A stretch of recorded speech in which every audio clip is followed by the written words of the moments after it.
ចាំបងtake care មកចោគ្រាន់តែឃើញក៏ដឹងថាទៅណាដែរចាគឺថាទៅកំពង់សោម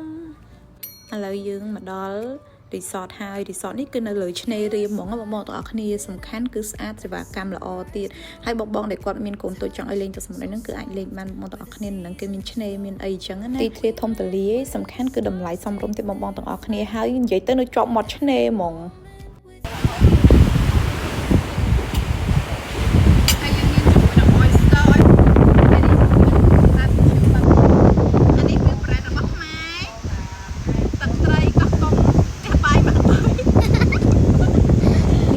កន្លែងពួកខ្ញុំញ៉ាំអីបងប្អូនទាំងគ្នានិយាយទៅនៅជាប់មាត់សមុទ្របងប្អូនទាំងគ្នាអង្គុយបដាស្ដាប់សំឡេងទឹកសមុទ្របដាសំខាន់គឺអង្គុយមួយអ្នកយល់ចិត្តទៀតគឺថា the best ហ្មងសំខាន់គឺ fresh ហ្មងណាបងប្អូនទាំងគ្នា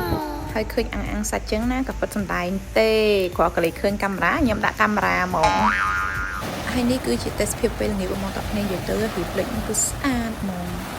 ហើយនេះគឺសកម្មភាពរបស់យើងគឺនៅពេលយប់ចឹងបងប្អូនទាំងគ្នាអង្គុយឈៀខ្យល់ត្រជាក់សំខាន់គឺនៅនឹងពេលល្ងាចបងប្អូនទាំងគ្នាថតរូបគឺស្អាតហ្មងពេលថ្ងៃលិចហ្នឹងបងប្អូនទាំងគ្នានិយាយទៅចាំខ្ញុំដាក់អូបថតនៅចុងវីដេអូឲ្យបងប្អូនទាំងគ្នា